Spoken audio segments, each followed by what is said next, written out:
Hey, what's up, everybody? It's Cody with Blood Money MMA Bets, and I'm back with another prediction video. Feeling good on this Sunday, man. Coming off another winning week and about to break down UFC 280 finally, man. This is such a good card. Took a long time to do the tape study because there's a lot of veteran fighters on here with a lot of good fights, man. But found some really good betting spots, and overall, I just can't wait to watch this card as a fan.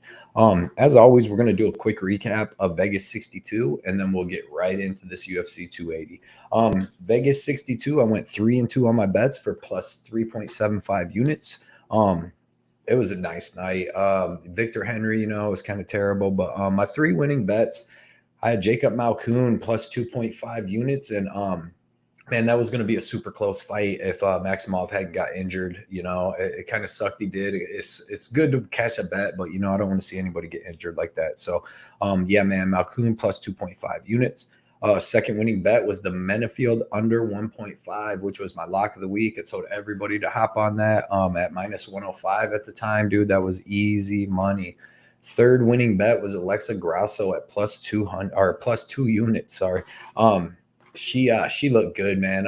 She could have had a little bit more output later in the fight, but she was doing great countering, and she landed some really hard shots. Defensive grappling looked outstanding. So I went 2 units on her. 2 losing bets. I had 1 unit I lost on Sam Hughes, and I'm not even mad at that. Sam Hughes fought super tough.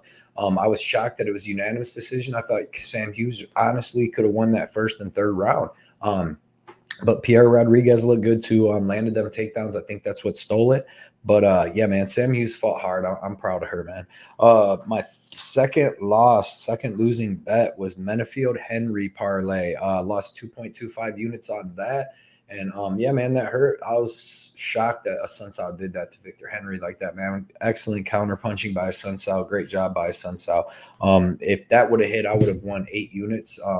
But yeah, man, it didn't. So I won 3.75 units. I'll take that. That brings me to 6 winning weeks in a row, man, and 9 out of 10. But with these 6 winning weeks in a row, I'm going to make it 7, like I've been saying. I'm going to get up to 10 and try to get up to 20. I'm going to get up to 20. But yeah, man, that after yesterday, my official bet record is 153 and 110 for plus 55.65 units. As you know, my units are $100, so I'm up 5,565, and I won 375 yesterday, that 3.75 units. So I'm super happy about that. Added to the bankroll. I hope everybody else added to their bankroll. And we're going to keep it going. Like I said, this is going to be the 7th winning week in a row. They don't call me Mr. Pay-Per-View for nothing. Kill the pay-per-view. So yeah, man, this is going to be the 7th one in a row. I got some good bets on this. So yeah, man, we're about to get into it. I got a couple things I want to go over, though. Everybody right now, please take the time to like and subscribe to this video for me, man. I really appreciate it. Drop a comment. It helps with the algorithm to get it out there, to get me more views and get me more subscriptions, hopefully. This week's contest is going to be a Blood Money MMA shirt. So it's going to be the same contest rules. Drop your 3-fight parlay.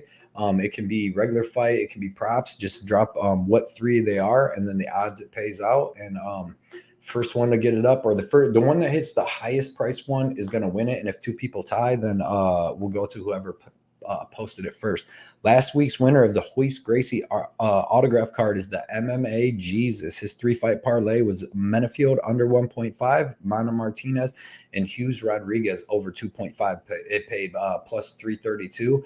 So congratulations. Give me your information. Hit me up on Instagram or Twitter, and I'll get that sent out to you. Also, everybody check out my Instagram and Twitter at Blood Money MMA Bets.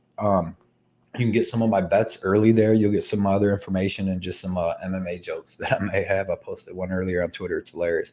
But yeah, look out for the live shows this week. Wednesday, I'll be doing my live show with Johnny K Picks on his channel. Friday, I'll be doing my Worth the Wait show at 6:30 p.m. Eastern. And we'll go to about like 7:30, 7:40. And then I'm going to hop on the UFC live show. We're doing pre-live show for UFC 280. We're going to do it the night before instead of before the UFC as usual, because it's an early one. But yeah, man, look out for all that stuff. Also, I'm about to start adding interviews to my channel. Talked with Sam Hughes. I'm going to get her interview with her coming up in the next month. But I'm going to have a couple people. It's going to be some big stuff. I think I'll be good at interviews. So yeah, man, we're going to get into that. But all right, let's get into this first fight of the card. We have Yamato Nishikawa versus Magomed Mustafaev. And yeah, man, this is gonna be a good fight right here.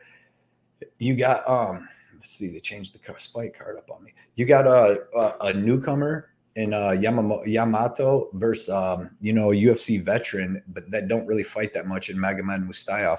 We're gonna start off with Yamato. He's 23 or 21, 3-6. Sorry, I'm trying to work all this stuff and figure this out. But yeah, he's 21, 3-6. He's on a good winning streak, man. He's won like 7, 8 in a row. He's got, from what I watched, he has fast hands, nice striking in the clinch, nice knees and uppercuts in the clinch. He's finished 16 of his 21 wins. He has 12 KOs, so he has decent power in his hands. Pretty good striking, but he's got wild striking. Pretty good BJJ, but it's not like top notch yet. And he's a good fighter, but he's super young. If you see he's fighting, his last fight was a guy that was 9-11-4. Before that, 2-1. Before that, 13-6. Before that, 6-7-1. So he has a low level of competition. And check this out. So you see right here, he's 19 years old, right? At age 19, born in 2002. But if you come back here, it says his first pro fight was in 2016. So that was over 6 years ago. So that means he was like 13, 14 years old when he had his first fight. It doesn't even make sense to me. But yeah, man, this kid is 19 years old, as you see, and it's going to be a problem. Short notice, 19 years old, not very low-level competition when you're fighting Magomed Mustafaev. This dude is good, man. Very good power striking. He's finished all 14 wins, 10 KOs. You see here he has a lot of canceled fights recently. He has good wrestling with good body lock takedowns, nice clinch against the cage with knees, and wrestling takedowns with that clinch off the cage. He has tons of striking attacks, spinning back kick. He has the spinning back kick spinning back kick over Rafael Fiziev. Really powerful body kicks and knees to the body. I really like that. And he's got nice boxing with KO power. Like I said, all 14 of his wins are in under the 3 rounds. Like he's under 3 rounds, so they're all within 2 rounds. The thing is, though, if you look, he hasn't fought in 2.5 years. His last fight was a loss to Brad Riddell. He's only fought 3 times in 6 years, and he's 1-2. He's 34 years old, and he's had 4 canceled fights in 2 years. So it's not like he's been injured or didn't want to fight. He just has a lot of canceled fights. But he slows down as the fight goes on, 34 years old. He uses a lot of explosive energy. But I got him in this fight to get a TKO. I think it's going to be very easy for him. Obviously, the lines show it. He's minus 550. Yamato is plus 400. So I'm definitely going with Magomed. I think he's going to get that TKO in that first or second round. This is going to be a fairly easy fight for him. So the line's really where it's at. I'm going to look at what the over-under is. I really want to bet the under. I want to see where they set it at, though. But I'm planning on betting the under net. Next fight we have is in the women's division. We have Lina Lansberg versus Karol Rosa. Lina Lansberg's 10-6, currently sitting at plus 215. Karol Rosa is 15-4, currently sitting at minus 255. And yeah, man, this should be a good fight for a girl's fight, man. Lina Lansberg, she's a very, very, very tough girl. She's got really nice Muay Thai striking. She's got a good clinch with excellent elbows in that clinch. Even just coming forward striking, she throws really good elbows. She has good takedown defense. Nice boxing with good straight and overhand right. I really like her boxing. It's slowing down a little bit, though. She's very physically strong. She keeps most fights close due to her clinch. Like she makes every girl clinch with her against the cage, either regardless of if she's winning the clinch or losing the clinch. She makes every girl clinch with her, and she's got a pretty decent clinch. She's got good cardio, good toughness. She's been fighting for a long time, man. She's 40 years old. With that age, I've seen that she's slowing down, man. Her striking, her striking defense, her striking offense is slowing down. She cuts really easy from all the damage she had, and she doesn't hit very hard. I mean, you see all these fights, she's going to decision. She got that ground and pound loss to Aspen Ladd, and that finish loss to Chris Cyborg. But other than that, you see all these decisions. Peony Kinzad, Sarah McMahon. She's fought in a really good level of competition, but yeah, man, just getting up there, and she usually struggles against the top level of competition. Her opponent, though, Karol Rosa, man, she's a good fighter. Karol Rosa is a really good fighter. She's got really nice Muay Thai. Excellent Muay Thai clinch with sick knees, dude. Watch her fight with Beth Kohara. This fight there that she had with Beth Kohara, man, she was getting that Thai clinch and just drilling her with knees. She's nice boxing with a ton of volume. Throws really good in combination. Really nice body and leg kicks with the lead or the back leg, and she kicks hard, man. She's really good kicks. Really nice offensive and defensive wrestling in BJJ. She showed it against Joshua Edwards. Obviously, it didn't look that good against Sarah McMahon in this fight right here. But Sarah McMahon has some of the best wrestling in that division, period. Olympic silver medalist in wrestling. So that's a tough out for anybody. But she's really well-rounded, really strong, and has really good cardio. Obviously, like I said, that's a weakness in her game is that she was taken down over and over by McMahon and really didn't get up. But in any of her other fights with Kohara, Edwards, Mello, even Procchio, Fritzen now, she looked really good. Her defensive and offensive grappling looked really good. She's really young. She's only 27 years old. I really like Karol Rosa here. I'm going to take Karol Rosa by decision. I don't think that she gets the finish, and I actually have her in a parlay. It's the only parlay I have, and it will probably be the last parlay you see me have for a long time. I don't hit my parlays, man. Every time I put one in for some reason recently with that Victor Henry and everything, and I do good on just my straight bets, so I doubt I'll be having any more parlays. But I do like this parlay that I've had it in for a little while on this card. Next fight is going to be a banger, everybody. This fight is going to be phenomenal. We have Armen Petrosyan versus AJ Dobson.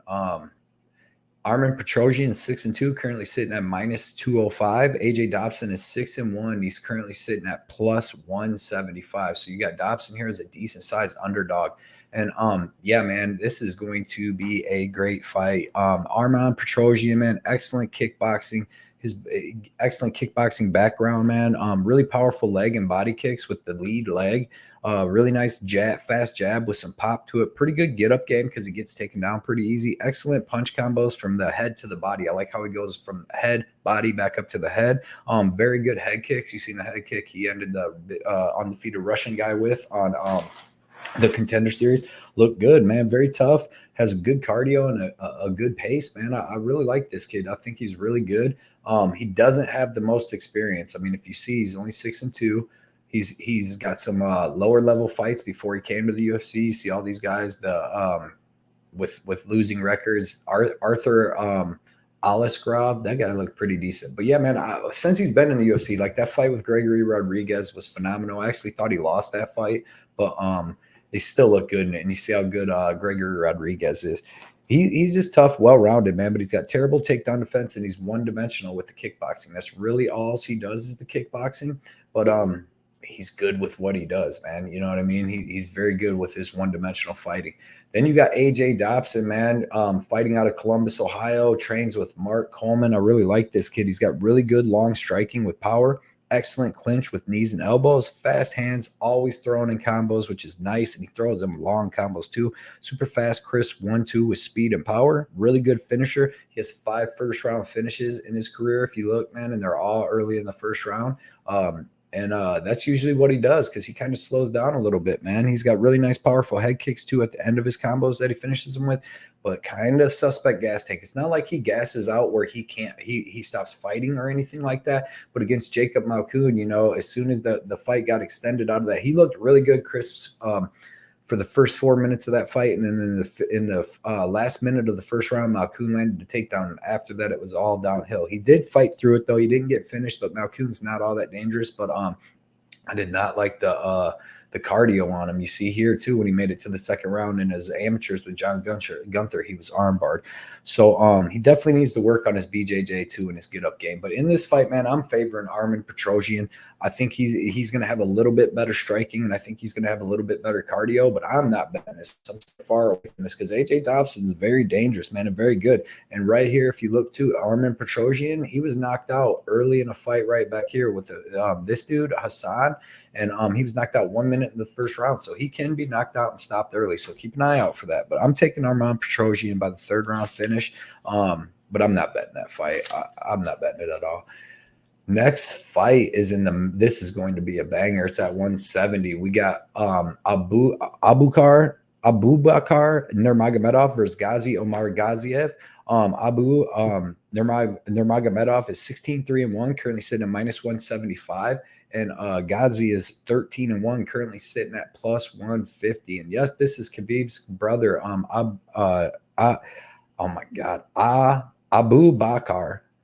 Dude's good, man. He's pretty good. He's got the Dagestani wrestling, obviously. Nice stiff jab. Pretty good Dagestani wrestling. He's nowhere near his brother though. He's nowhere near his brother. Pretty good clinch with knees to the body. Pretty good head movement and striking defense he showed against Jared Gooden in this last fight against Jared Gooden. He looked decent. You know, it wasn't like super impressive. He really only uses his left hand to strike. It's weird. He'll throw a couple right hands here and there, but he usually only uses his left hand as his lead hand. Sometimes he'll switch stances, but he really only jabs and throws a left hook with that lead hand, man, through his whole striking. That's all he did to Jared Gordon. Nice left body kicks and head kicks, and he's got good cardio and toughness. Thing is as you see right here, I don't know why these ads keep coming up. As you see, he's only been in 5 fights in 4 years. And he's 2-1-1 in them 5 fights. He's been submitted in his last 2 losses. 6 of his last 7 wins are go to decision. So he's not very dangerous. He can be submitted. He's got really low level of comp throughout his whole career until these last couple fights right here. And you see, you know, since he started stepping up in competition, he's 2-2. He doesn't fight that much, and I really was not that impressed with his tape, man. He's a Dagestani wrestler. He's a Nurmagomedov, but he doesn't have that style like them guys. He doesn't have the gifts like them guys, man, like Islam or Khabib, you know. Ghazi, man, I like this. He's dropping down to 170. From what I could see, it was the first time in his career that he came down to 170, which is going to be nice. Obviously, he was 12-0 going into that fight with Caio Borralho, and Borralho was just a lot bigger than him, man. He was just a lot bigger at 185 than him. Ghazi, really like this kid, man. Dropping to 170 from 185. Like I said, he's from Dagestan too. He has excellent Dagestan wrestling. I think he has better wrestling than Nurmagomedov. His combat sambo world champion, excellent top control, BJJ and ground and pound. He has sick BJJ. Everybody's seen his nice knee bar he pulled off on the contender series, and the guy he beat on the contender series was a lot bigger than him at 185. And that guy's pretty good. He's got wins since then. Excellent top control and ground and pound. Really good kickboxing out of both stances. He switches stances. He hits really hard. Excellent at locking up the legs, and he runs with when he gets the takedown, and he runs with the Dagestani handcuff, which I like, man. This dude is really aggressive. Excellent pace, pressure, and cardio. The only things that I really didn't like about him was he was controlled at 185 by Caio, which you've seen he does that to everybody. And he had a lower level of competition early in his career, just like Nurmagomedov. But, man, I'm taking the dog here, man. He's plus 150. Dropping down a weight at 170, he's going to actually have 2 inches of height here. He's going to have 1.5 inch of reach disadvantage, but I like the height advantage. He looks small against Caio. He looks small in the contender series too. And I just think that he's a little bit younger. I think he's going to be better. I think he has the better wrestling. I think he has the better jiu-jitsu, and I think he can pull off the submission here. So I'm going to take Ghazi by like a 2nd or 3rd round submission, maybe first. I got 1.5 units to win 2.5 units. And like I said, man, if you look at Nurmagomedov, his last 2 losses are submission losses, and they're the guys way worse than Ghazi. So yeah, man, give me Ghazi by submission. I got 1.5 units to win 2.5 units, and that's my underdog, a big underdog play so far, and I really like him. Like I'm pretty confident in that pick. I know people see that Nurmagomedov name, but I promise you, it's not the same, man. Next fight is going to be let's see, right here is going to be this, probably, a little higher up, but it is what it is. That's how I had it wrote down. That's how they had it before. I got Volkan Oezdemir versus Nikita Krylov at 205. Volkan Oezdemir is 18-6, currently sitting at plus 150. Nikita Krylov is 28-9, currently sitting at minus 175. And man, this should be a really good scrap. Both these dudes, veterans, both these guys are really good at fighting. You got Volkan Oezdemir here, 33 years old, been in the UFC for a while. He's got a lot of miles on him. He's got really good kickboxing with power. He's got KO power in both hands. He's got 14 KO wins out of his 18 wins.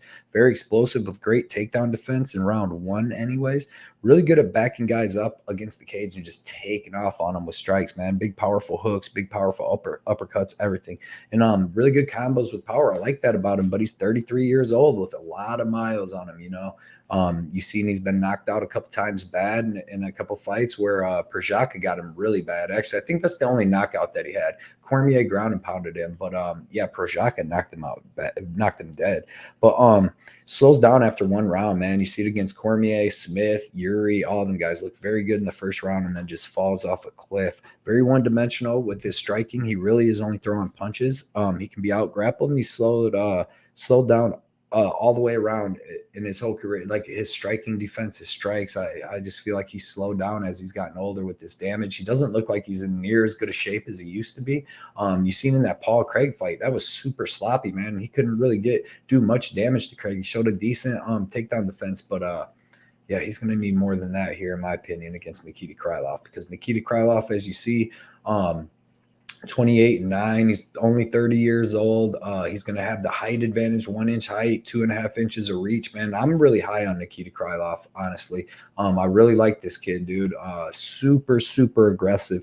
Really well-rounded striking and grappling. Really good wrestling. Really good clinch wrestling takedowns. He can do it all. He can shoot. He can muscle you against the cage. Like I said, get body lock takedowns. Really good BJJ and top control and taking the back. You've seen, man, him and Glover Teixeira had a 3-round war where they were just scrambling, reversing each other. It was a really good fight. He even won that round off of Magomed and Ankalaev the first round and was able to out-wrestle him. Kept that fight close and tough. Super tough, only 1 KO loss in 37 fights, man. And that's like kind of like Volkan's win condition. And Nikita's been KO'd 1 time. He's been submitted a couple times, but Volkan ain't submitting nobody. He has excellent karate striking with power in both hands and legs. That's why his striking's kind of awkward and weird, because he's throwing, power. He's throwing power out of karate stances, and he throws at weird angles. But he hits hard, man. You seen what he did against Gustafsson in that last fight. He was pounding Paul Craig out before he got caught in that arm or that triangle choke. I didn't like the fight IQ I seen there. But other than that, man, you seen even Johnny Walker. He out-muscled him and out-wrestled him and out-grappled him for 3 rounds, stayed safe, didn't get hurt, and looked good. And I think that, honestly, at this point, if he can do that to Johnny Walker, he can do that to Volkan Oezdemir. He has sick pace and pressure, cardio, and ground and pound. He's finished 27 of his 28 opponents because he breaks guys with his conditioning, with his pace, with his pressure. I mean, he's got sick ground and pound. He hits hard. He's always looking for the finish. And I think he gets the finish here, man. I think he gets the 2nd or 3rd round sub when he grapples. Volkan keeps grappling him and wears him down. I think he gets the 3rd round sub, just like Anthony Smith did against Volkan. So give me Nikita Krylov by 3rd round sub, and this is my 2nd bet. I have 2.6 units to win 1.5 on him, and I'm confident with that, man. I'm very confident on Nikita Krylov this week. Main thing, like I said, Volkan, his path to victory obviously is that knockout, and I don't think he's going to get it. Nikita Krylov is as tough as they come. Been knocked out 1 time in 37 fights. So give me Krylov, man. And I think that he could be up there around like 240, 230 against Volkov. I think that Volkan, because I just think that his all-around game is a lot better than Volkan. A little younger, a little bigger. Everything's favoring him.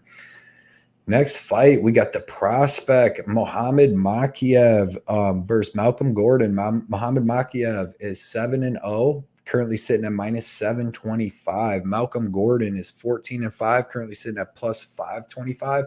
And yeah, this is going to be a great fight. I expect it to have a lot more fireworks than that last fight from Makhachev against Charles Johnson, where I expect it to be more like the Durden fight, where he just took off and went nuts, got that win, because that last fight against Charles Johnson was kind of boring. But Makhachev, man, this kid's a prospect, dude. 22 years old, well-rounded savage, dude. Excuse me. Really nice forward pressure and striking. Really fast hands with kicks and flying knees. You've seen against Durden when he hit him with that flying knee and then was able to get that guillotine choke. Excellent Dagestan wrestling and chain wrestling. Really like it, man. He can wrestle, shoot in from a distance. He can body lock, take you down like he did to Charles Johnson like 10 times. Really good at taking the back, standing around the ground with really nice chokes. He has excellent pace and pressure, and just sticks to his opponents, man. If he wants to grapple you, he's gonna grapple you. You see all these? You see all that green? Yeah, man. You see here he was 23-0 as an amateur, and now he's 7-0 as a pro.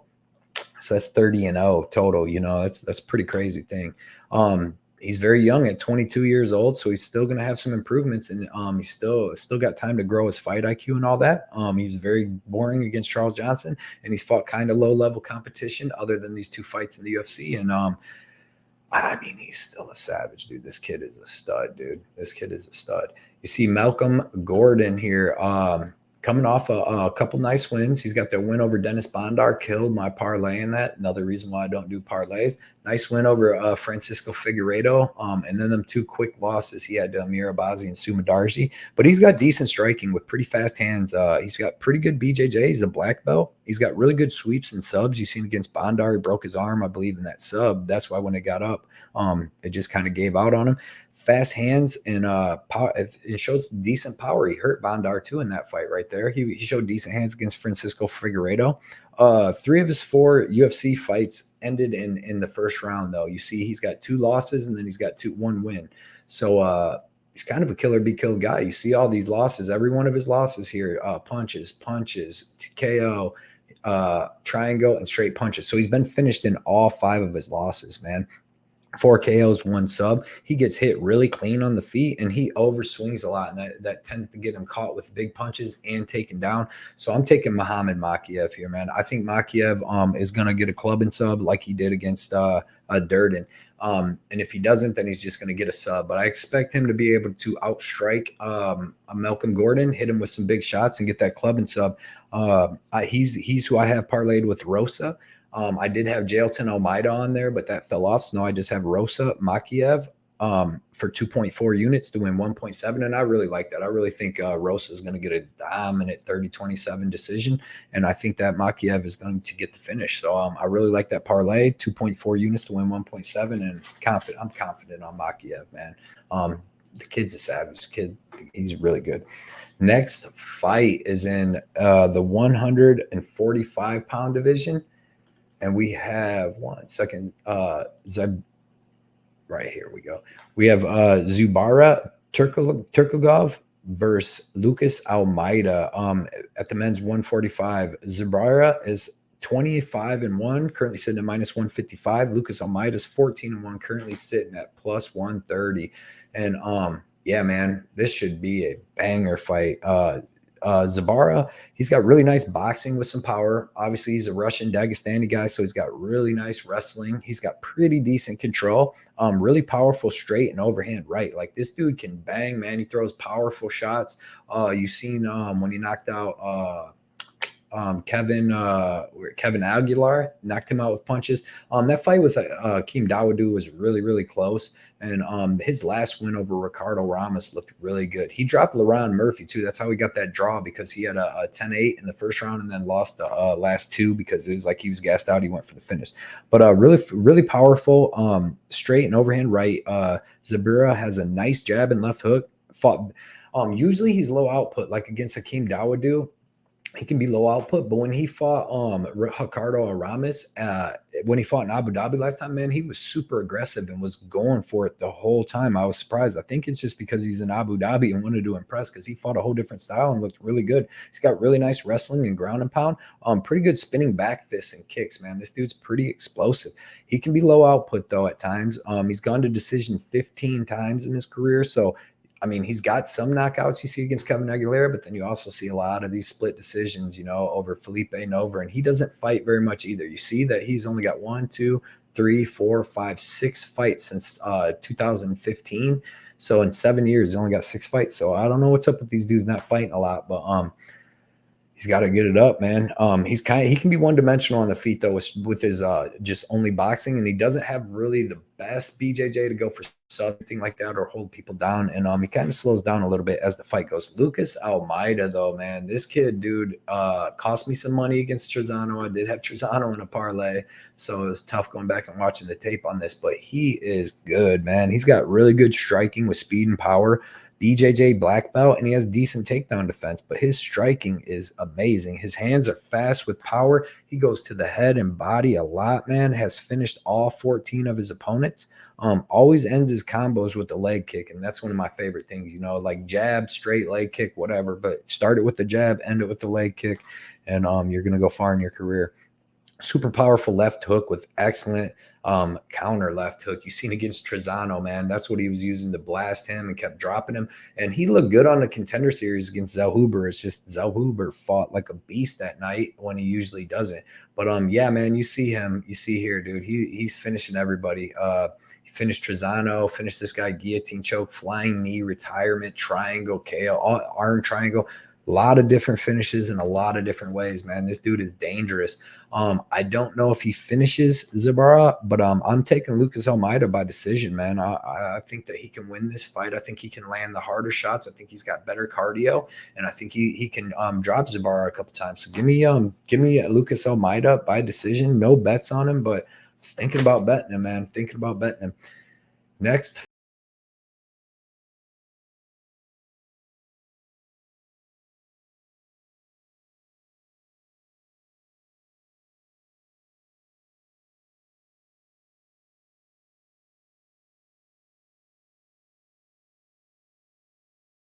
Sorry, everything just went off, folks. I got to get this back up. My bad. I exited out. I'm getting better at this, though, to be honest.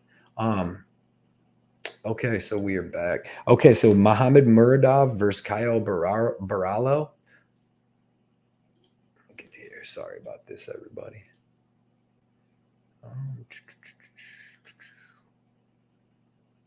At the 185 division, Mahmud Muradov is 25-7, currently sitting at plus 175. Caio Borralho is 12-1, currently sitting at minus 205, and this should be a really good scrap. I'm actually seeing kind of a boring scrap, just like Borralho has been having. Mahmud, man, this dude's good. This dude is good, man. Pretty well-rounded, really good kickboxing. He has excellent kicks, leg kicks, and front kicks. He's constantly throwing kicks. He's got really good boxing and is always throwing two punches, combos. I love his striking. Showed really good takedown defense against Sanchez. Excellent timing on his flying knees. 3 wins with flying knee and with a knee in general. You see down here, he was on a huge winning streak until GM3 got him in that last fight. But yeah, man, KO power. He's finished 12 of his last 15 opponents. He's got really nice uppercuts with both hands. I really liked his uppercuts. But he's really hittable when striking. I mean, it was a good striking match with Andrew Sanchez till he finished him in that 3rd round. He's not as explosive after round 1. You've seen against Mearshart. He was taken off on Mearshart. He was able to drop Gerald a couple times. And kind of slowed down in that 2nd round. Jared started taking over and was able to get that rear naked choke 1 minute, 49 seconds into the 2nd round. He's not good when he's getting backed up. He's good coming forward, but when he's getting backed up, his striking defense goes away a little bit, and he doesn't have the greatest sub defenses. You've seen he was choked out by Gerald Mearshart. I believe he was submitted way back then, but that's 11 years ago. But he was submitted by Gerald Mearshart, and he didn't show very good submission defense in that submission. And the dude he's fighting right here, Caio Borralho. So what the dude does, man, he's a jiu-jitsu expert. He's got excellent wrestling, world-class jiu-jitsu. He's been training with Damian Maia for 8 years there at Fight Nerds. So that's probably one of the best. That is probably the best jiu-jitsu guy that's ever been in the MMA. He was training with him or Nogueira maybe, but he's been training with him for his whole career. Excellent striking, actually. He's got really good striking standing up, and he can switch stances. He can throw kicks. He can throw punches, push kicks, front kicks, everything. I really liked it. His back taking with his body triangle is phenomenal, dude. Standing or on the ground. When he's on the ground, he takes the back with the triangle in his transitions and rolling with people, and they're trying to escape, and he's just fluid, man, rolling with these guys. I really like his jiu-jitsu. This dude's going to be a problem, no matter what, because he's just got a really good style. He's got really good cardio. He's got nice ground and pound with punches and elbows, just really, really, really good and well-rounded. He can be super boring with the style, and that's the only thing that I seen, man. He's got some decisions in his career, but that's the only thing I seen that I did not like was that he's a little boring with the style, but he's almost like a Nurmagomedov, man. Wrestle you down, take you down, and hold you down with excellent jiu-jitsu. I'm taking Caio by decision or third round sub, and I'm really thinking about betting him. I want to see where the line goes. I was hoping it was going to drop a little, but I'm definitely thinking about betting him, putting like 3 units to win 1.5 because I think he's going to come out here and be able to wrestle Mahmud. I thought I was going to maybe take a shot on Mahmud as a big underdog. In this fight, but I just can't do it, man. After watching the tape, I just feel like Borralho is going to be a little bigger, thicker, and he's going to be able to get the takedown and the sub. So, or takedown in either the win or the sub. So, yeah, give me Borralho. No bet yet, but I do plan on betting him. Next fight is we're getting to the good main card fights. We got Belal Muhammad versus Sean Brady, man. This is going to be a good fight. This is going to tell us a lot about this welterweight division. Belal Muhammad is 21-3, currently sitting at plus 125. Sean Brady is 15-0, currently sitting at minus 145. Belal Muhammad, man, you see he's been on a nice little winning streak here. He's got some nice wins in his last fights. He's got that win over Vicente Luque, Stephen Thompson, Damian Maia. Just looking good, man. He's upped his game. His wrestling has been looking phenomenal. He's got good timing on his single and double legs, excellent chain wrestling from double, single to body lock. He can do it all in the wrestling game. He's got nice ground and pound. Pretty good boxing with a nice body kick, you know. Good at getting the takedown and holding the position. That's what he did against Luque. That's what he did against Stephen Thompson. He's pretty fast, man. Excellent pace and pressure and cardio. So he's constantly moving, constantly doing something to put some pace on you. He's 10 of his last 11 wins are going to decision, though, man. He's not very dangerous at all. He's vulnerable to leg kicks. You've seen him get his leg chewed up against Diego Lima in that fight. And his striking game is pretty basic. You know, he's not really like I said, he's not going to hurt you. He's not going to do nothing. He's throwing a couple shots and maybe a couple punches and a leg kick. Sean Brady, on the other hand, too, man, 15-0. Showed a good fight last fight against Chiesa, you know, but he slowed down really bad kind of towards the end. Towards the end of that fight, he slowed down. He slowed down really bad towards the end of the fight, but he's a very powerful guy with great wrestling, man. He's got high level BJJ, like world class. Like he's got a win over Craig Jones. That's a phenomenal win for a guy to beat him. That's a world champion grappler. He's got a nice ground and pound when he gets on there. He's got excellent taking in the back, man. When he takes your back and gets the body lock in, he's holding you down. You're not going anywhere. He'll control a whole round, just like kind of like Belal can do, but he's got better jiu-jitsu. As soon as he gets his hands on guys or on guys' hips, legs or hips, he powers them for the takedown, man. This dude seems so strong because Mike Chiesa has right here. You see Chiesa has a phenomenal wrestling, MMA wrestling, grappling, and he was able to take him down over and over. Just every time he would get his hands clasped, he was going for a ride. Pretty good left hook and nice body and leg kicks. He's got decent striking. It's definitely improving. I would say him and Belal, dude, have pretty much about the same wrestling, and I would say that they have the same striking. And the only thing that I'm favoring in this fight for either is Sean Brady's jiu-jitsu. So that's the only thing through everything that I've seen that I can favor. But everything else seems pretty much the same. So I got Sean Brady. I'm taking him by decision. I don't have any bets on him. I probably won't get any. I probably like the over, but I probably won't get any bets on this. I probably just watch this as a fan. But I do like Sean Brady, but just, you know, not that confident. Not that confident. Next fight is in the women's flyweight division. We have Katlyn Chookagian versus Manon Fiorot. This is going to be a good fight in the women's division, man. Katlyn Chookagian's 18-4, currently sitting at plus 155, and Manon Fiorot is 9-1, currently sitting at minus 180. And man, dude, this is gonna be a good fight. This is gonna show us a lot about Manon Fiorot. Katlyn Chookagian, you know, great kickboxing. She has a karate base, but you know, she used a lot of kickboxing. She started karate at 4, was boxing, Golden Gloves, or I think she's a state Golden Gloves girl or something like that, and where she was born in Pennsylvania. She uses long jab and front kicks to keep her range really well. She's good at keeping distance, you know. She's big. She's 5'9" with a 68-inch reach, where Manon's 5'7" with a 66-inch reach. And I'm pretty sure Manon's used to being the bigger girl in all her fights, so that's going to be something new for her. But Yeah, man. Chookagian throws all strikes and combinations. You guys already know I love that. Uses long jab and front kicks to keep that range. Nice takedown defense. Clinch striking against the cage with knees. She shows good takedown defense against, Shevchenko, and Amanda Ribas kept hitting her with that freaking head and arm, dude. But other than that, look, shows great takedown defense in most of her fights against. You see Jennifer Maia, Vivian Arugio, Cynthia Calvillo got wins over all them girls, and they're all wrestlers. Throws a ton of volume all fight with her striking and her striking noises. So even if she don't hit, she's still making that noise. And she's developed a decent wrestling and BJJ top game throughout her career. She doesn't hit hard. She's almost 34 years old, and she can be held on her back if taken down. And she has all of her 18 wins. She's never finished anybody. It's crazy. If you go look, she's never finished anybody. Well, no, there, the armbar. Wait, okay, she never mind. She does have 3 wins. But in the UFC, my bad. I'm sorry. I was like, I know I figured that out. But yeah, since she started in the UFC in this fight, every fight's gone to decision except her one loss by ground and pound. So, but man, really good, really good. But she's like a mirror image of Manon. And as you see here, I mean, they're close in age. Manon's only a year younger, but she's the fresher fighter. She's got excellent karate with power too. These girls are the same exact girl, except Manon. I mean, they both make the noises when they strike. They both throw the same combos. They both throw the same leg kicks, all the same stuff. They're both karate girls, except Manon hits harder. That was about the main thing that I found. She's got an excellent right hand.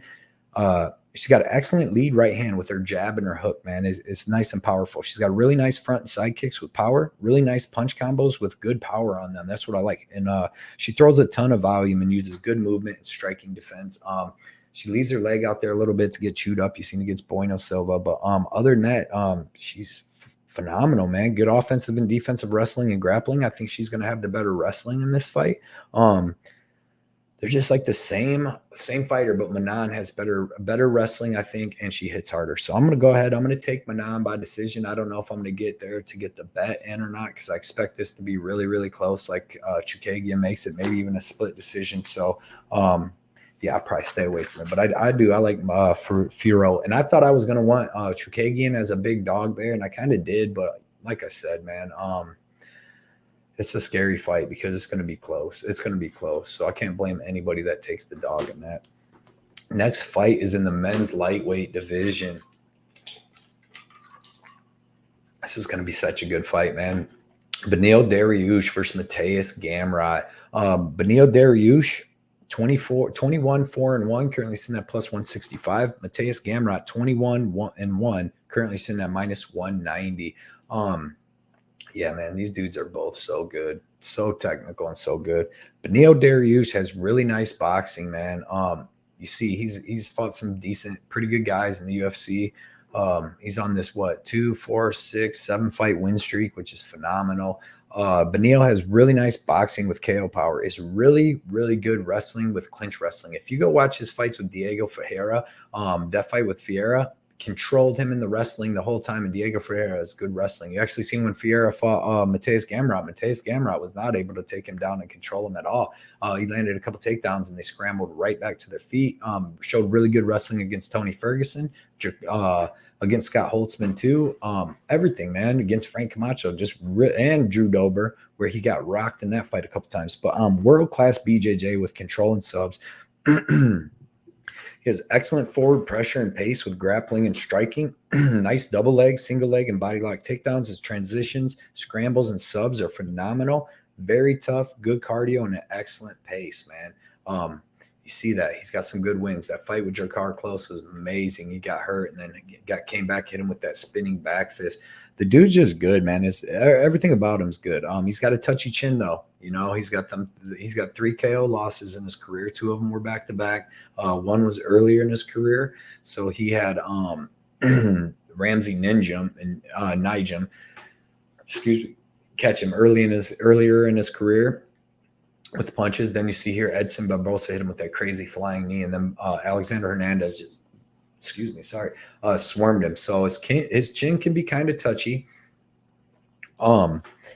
His striking he gets reckless in his striking exchange. You've seen that against Jakar Close and even against Diego Ferreira, man.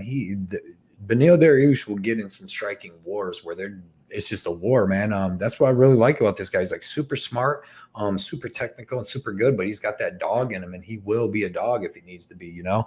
He slowed down a little bit in that third round after grappling with Diego Ferreira, though. That was one thing that I did not like in that fight. He slowed down coming into this fight. You know, that's gonna be it's gonna be a tough thing. But Mateus Gamrot, man, this dude is freaking good. Excellent wrestling, excellent single leg. He's got that single leg. He shoots from far out, man. Super quick. It's not the same as like Malkoun, that single leg he was hitting last night. This dude's got a quick single leg where he's snatching it from 3 feet out, you know, and hitting his angles. Excellent high level BJJ. Pretty good boxing with decent power. His wrestling and BJJ and scrambles are amazing. You've seen in the Sarukian fight, dude, just amazing. Good ground and pound and good subs. You've seen in this Jeremy Stevens fight down here where he's able to get that Kimura in 1 minute.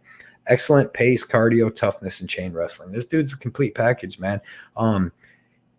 He doesn't seem to be able to wrestle good wrestlers down very well. He couldn't get Guram Kutsaladze down really until that third round.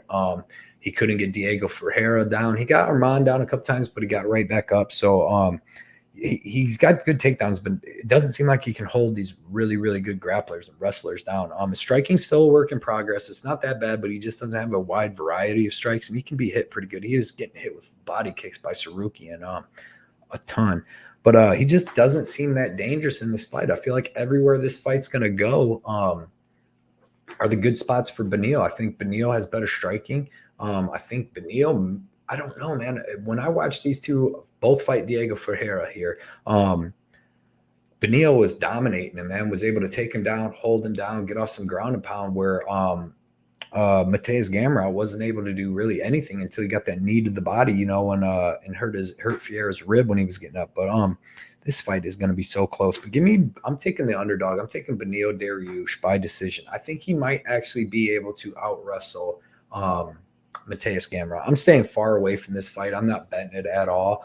I'm going to watch it as a fan, but yeah, man, I'm going to take Beneil Dariush as the dog, you know. Dude's proven. Dude's got really good wins, really good fights in his career, and we're gonna see what happens. Next fight, I know a lot of people's waiting for this one, man. It's kind of the people's main event. We got Petr Yan versus Sean O'Malley.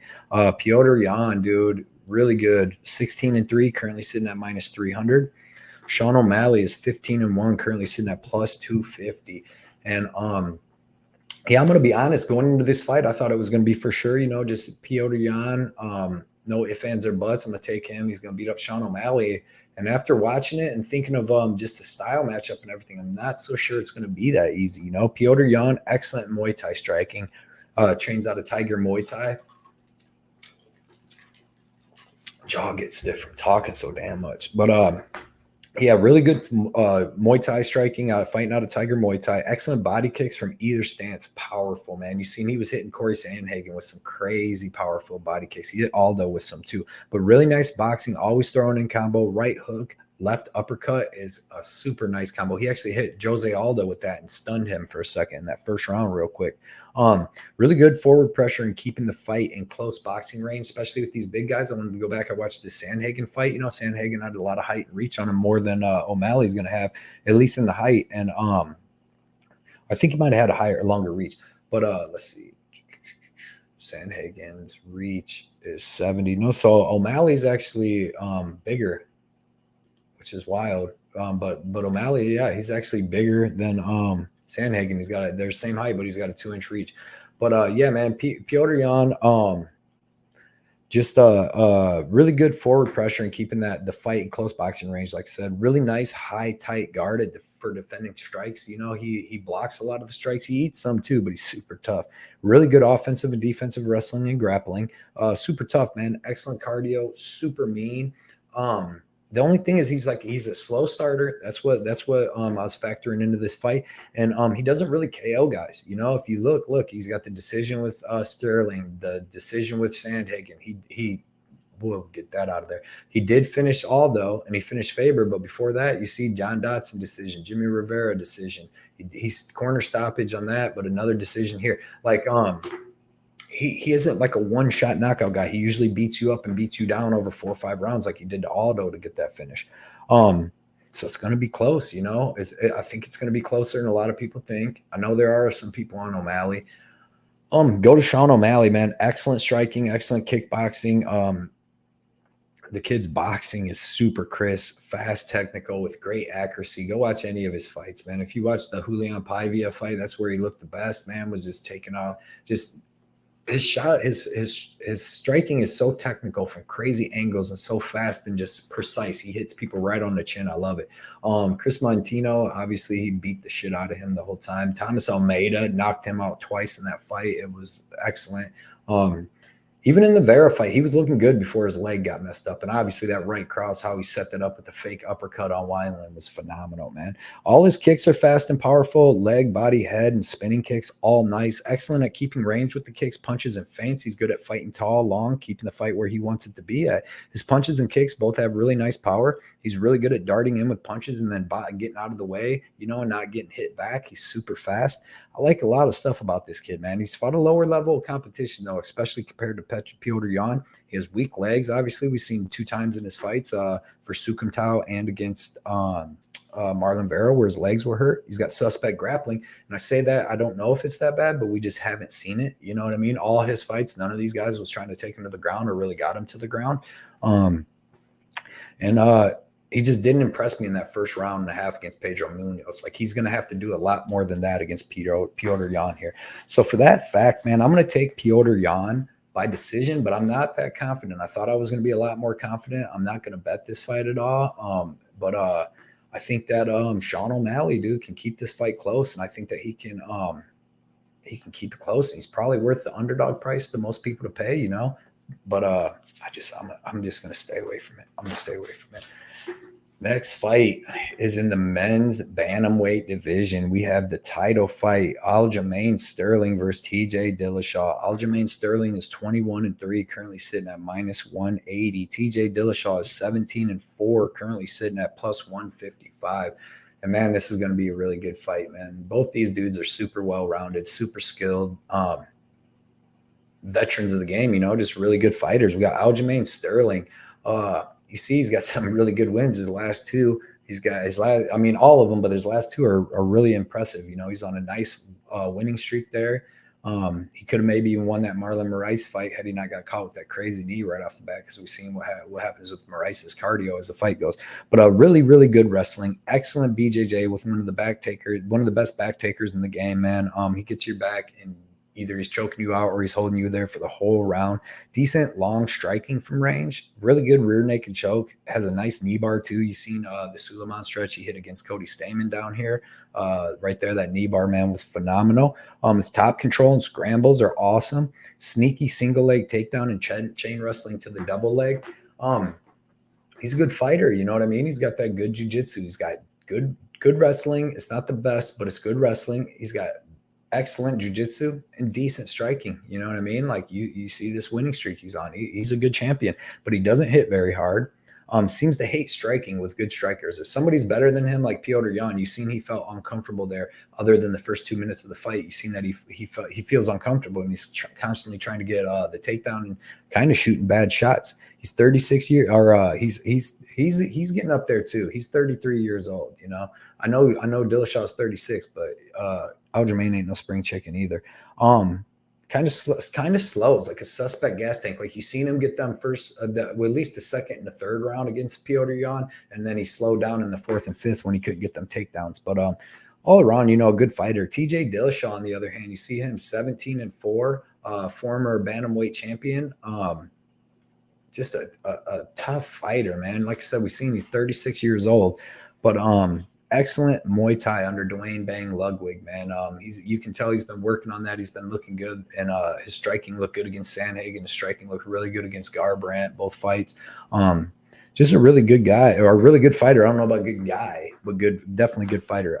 Excellent wrestling and clinch wrestling against the cage. Very good kicks, man. He's got 3 UFC KO head kicks, if you go check it out, earlier in his career. And then he hurt Cody Garbrandt with a nice head kick. So you got to watch that. His head kick's phenomenal. Really good boxing with power in both hands. Savage for winning that Sandhagen fight with a blown out knee. And he got that giant cut right over his eyebrow, man. He's a warrior for that one. He's got excellent movements and feints, good stance switching, keeps power in both stances, striking from both stances. Very tough, very durable, and he has excellent cardio, man. You seen in that last fight, he had excellent cardio, like I said, with a blown out knee, but he can be dropped early in fights. You've seen Cejudo got him here. You've seen Raphael's, or not Raphael, right there. John Dodson finished him in less than 2 minutes before, and then you've seen Cejudo finish him in less than a minute. So he can be caught early in fights, but it's not like it's a big thing. You can see up here, he's 36 years old now. He's coming off a knee surgery, and he's only fought one time in 4 years. You know what I mean? So there's a lot of things going against him in this fight. But I'm still taking Dillashaw by decision, man. Maybe finish. I think he hits hard enough to be able to rock Aljamain. I think he has to be honest, I think he has the better striking, and I think he has the better wrestling. Now, Aljo may be able to take him down, but TJ Dillashaw showing great jiu-jitsu. Even in his fight with Sandhagen, he's in some spots. He showed great jiu-jitsu. I think that he's going to be able to survive Aljo's stuff. I think he's got the wrestling to keep it standing for the last, 3 rounds. And I actually think that he beats Aljo here. I don't have no bet on that or nothing. Maybe look at the over-under props and stuff, but I actually think that he can beat Aljamain Sterling. I think he's the better all-around fighter. You know what I mean? So that's what it is. We are to the main event, boys. Charlie fucking Olives versus Islam Makhachev, dude. I've been waiting for this for like 5 months. We got Charles Oliveira currently sitting at 33-8. At plus 160, and the champ has a name, and that's Charles Oliveira. Then we got Islam Makhachev, the challenger, coming in at 22-1, currently sitting at minus 185. And as you see, they're both on 5-fight win streaks. Both these dudes are savages, but my God, Charlie freaking Olives, man. I love the heart on this kid. You see all that win streak in a row after that Paul Felder loss about, 5 years ago? This kid has fought hard. His Muay Thai is incredible now. As Justin Gaethje, Poirier, Chandler, really not Ferguson, kind of out wrestled him. Kevin Lee, Muay Thai is on point. World-class BJJ, most subs in the UFC ever. His striking is so aggressive, technical, and powerful. I love it. He's constantly coming forward, putting that pace and pressure in your face, man. Ready to take your shot, to give you a couple of them. His boxing is so fast, man. Straight punches with volume and power, man. He's got a really nice uppercut from both hands. Goes 100% at all times in grappling and striking with great cardio, and that puts a pace on these guys that he's been breaking. He broke Dustin Poirier, kept kneeing him to the body. He just dropped Michael Chandler, and dropped Justin Gaethje. But dude, the pace and stuff that he put on Dustin Poirier to get that finish was phenomenal. Like, he broke Dustin Poirier, dude. Pretty much broke him. Excellent leg kicks, body kicks in front, and push kicks to the face and the body. Excellent everything, man. Left hook is deadly. Right cross, deadly. Rear naked choke, deadly. Body work, phenomenal. Like, every single thing I watch, because I'm not going back to watch tape from 6 years ago and see him get beat, because you don't need to. That was 6 years ago. This is a whole different guy now. You know what I mean? You see all these wins that he's been coming up on. Dude, I watch tape, and Charlie Olives is phenomenal. He might be the most well-rounded fighter in the UFC, because he's got good wrestling himself. Now, he might not have Islam Makhachev wrestling, but he's got good wrestling. He's got good wrestling. So, dude's so dangerous. Islam Makhachev, man, this dude's a savage too. Current win streak, 10 fights. Born Dagestan, Russia, Khabib's boy. Everybody knows who Makhachev is. Excellent Dagestan wrestling, man. Outstanding control in BJJ when he does get them fights to the ground. Decent boxing with a decent straight left and a check left hook. He really only throws that lead left. Really good at backing guys up against the cage and then clinching and hitting that body lock takedown. That's really what he does. He's not really shooting from distance. He did that to Bobby Green. He did that to Dan Hooker. Actually, he did shoot in under a shot from Dan, or he caught a leg and shot on Dan Hooker. But Thiago Moises, all he was doing was body lock takedowns on Moises, and Bobby Green, that's all. He just needed that one body lock takedown. His submissions are getting better and better. He's got a good pace and pressure when on top.